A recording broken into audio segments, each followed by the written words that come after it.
Isang mapagpalang araw po sa ating lahat. Welcome po kayo dito mga boss sa bagong channel, ang The Breeders Channel.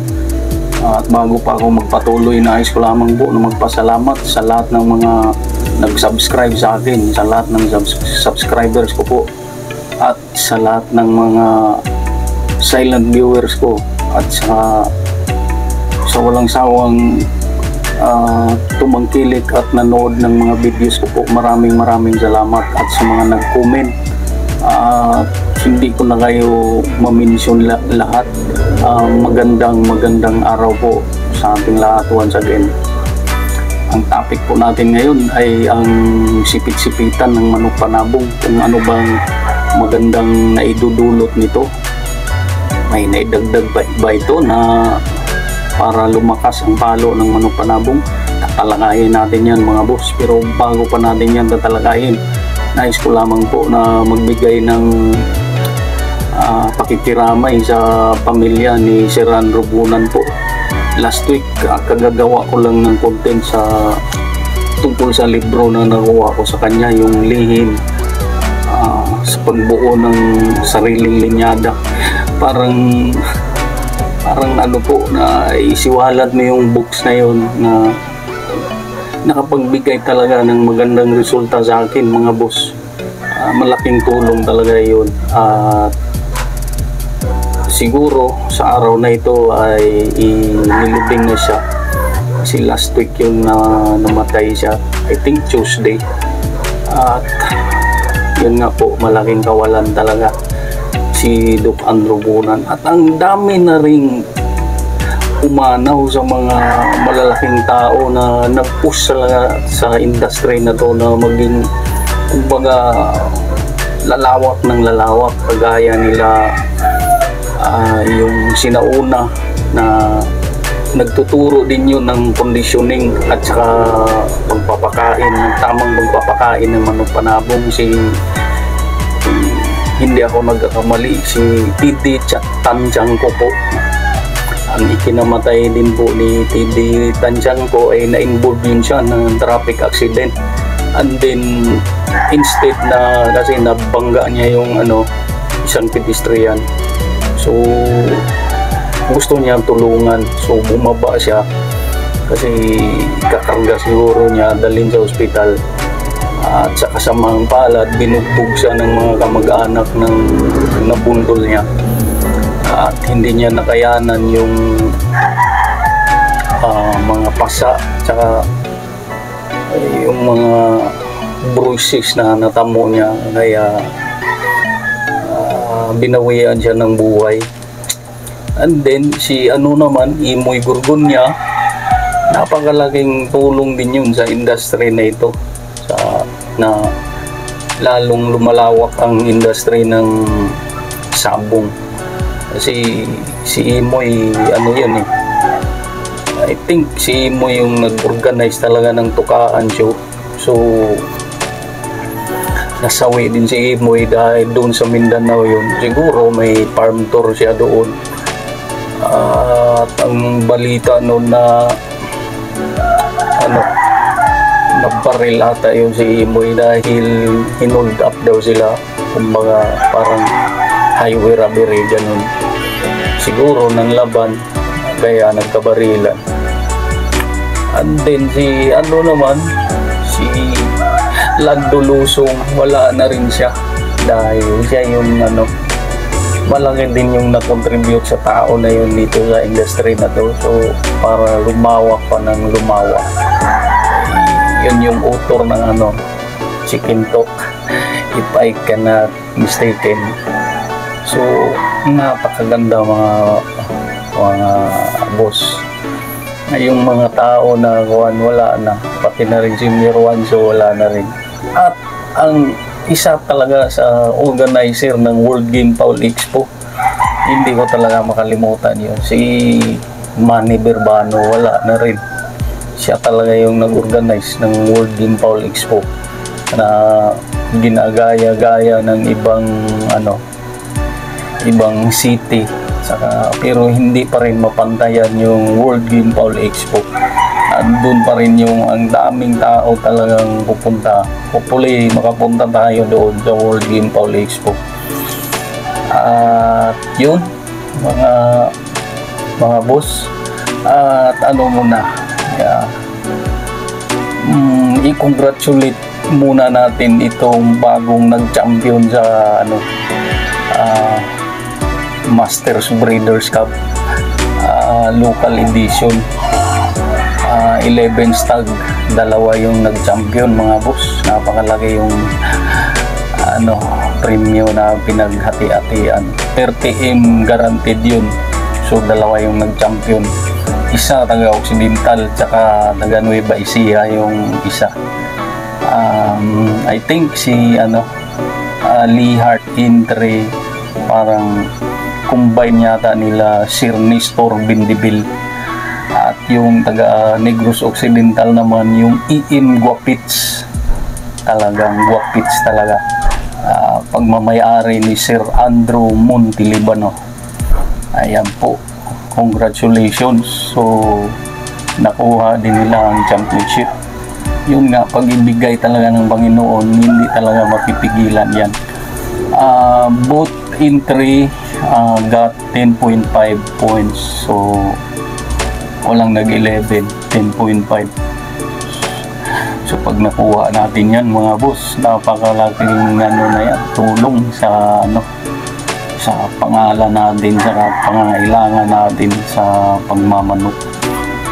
But anyways, makuha talaga yan pag tayo, focus tayo at saka dedicated tayo sa gagawin natin. Lalong-lalo na pag hands-on tayo, sigurado may maganda ding balik sa mga effort natin saka pag natin sa tiyaga natin na yan. Okay, anyways, punta tayo doon sa sipit-sipitan kung ano ba talaga ito, kung nakapagbigay ba ito ng isang elite warrior talaga, malakas ba talaga, typical ang mga palo nito. Kung mapapansin natin sa mga pupunta sa expo, talagang tinitingnan at hinihipo talaga yung sipit-sipitan mga boss. Kasi yung sipit-sipitan, isa yung indikasyon na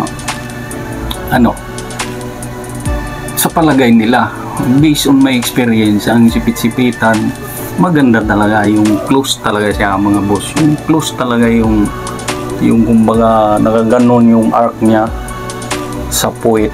So napakaganda talaga yan mga boss. Typical na healthy talaga yung manok. Yun nga, for me, hindi ko masasabi na nakapagbigay yan ng malakas na palo kung may magandang sipit-sipitan. Para sa akin, isa din yan sa criteria ko na pinipili ko, dahil pag may magandang sipit-sipitan, it means malusog talaga yung manok panabong mga boss. Malusog yung pangangatawan, yung health man yung isa sa natin dito, i-consider, tsaka yung nutrition. But mga boss, ang madaling explanation talaga dyan sa sipit-sipitan na yan, siyempre nandun na rin yung pipiliin natin yung magandang sipit-sipitan, and then maganda i-consider talaga natin itong tatlo. Magandang genetics, maganda yung genetics niya, may magandang nutrition, na bigay natin yung nutrition na need ng mga panlaban natin, at yung environment na kinakalakihan nila, lalong-lalo na pag naka-range yun. So yun ang pinaka mga boss, i-consider din natin. Andun na rin yung magandang sipit-sipitan, pero may isa talagang dyan mga boss, may isang explanation talaga dyan sa sipit-sipitan na yan, ay yung sa mga may alam, wag nyo na lang panoorin itong videos ko. Ang explanation talaga dyan sa yung close na sipit-sipitan ay para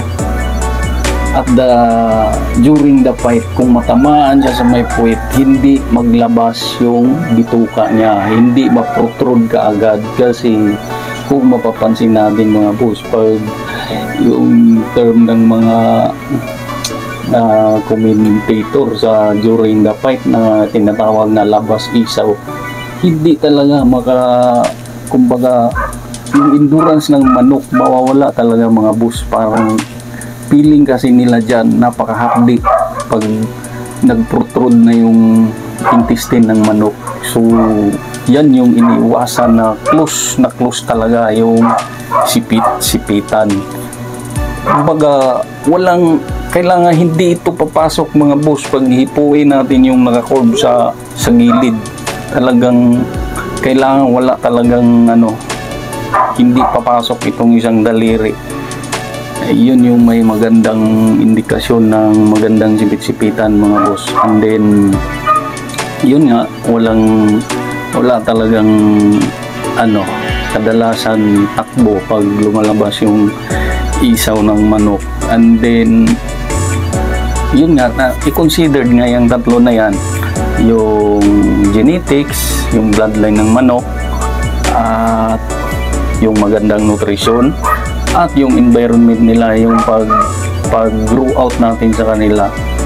So kahit lumalabas yung isaw, andun pa rin yung gameness niya mga boss. Hindi pa rin yan basta-bastang aayaw. Pero kadalasan pag deteriorated na yung bloodline, talagang mangayaw talaga mga boss. Yan yung isang nakikita kong factors dyan. Pero yan talaga yung pinaka-close na sipit-sipitan. Ang main purpose dyan ng breeder ay iniiwasan yung paglabas ng bituka. Walang kinalaman yan sa kung nagpapalakas ba ng palo yan, kung close na close yung sipit-sipitan. Mga boss, based on my personal experience talaga yan. So sa maniwala kayo sa hindi, yan talaga ang totoo. So sa breeding, i-consider natin yung genetics, yung bloodline, yung merong game talaga yung mga manok, and then nutrition, and then environment, yung pagpapalaki natin sa kanila. So mga boss, hanggang dito na lang. I hope may nakuha kayong kunting kaalaman based on my personal experience. At hanggang dito na lang po. Once again, maraming salamat talaga sa lahat ng subscribers ko, sa mga silent viewers ko, sa walang sawang pagtangkilik sa mga videos ko po. Happy livestock farming po sa ating lahat. Mabuhay tayong lahat ng mga backyard breeder. That's all, and good day.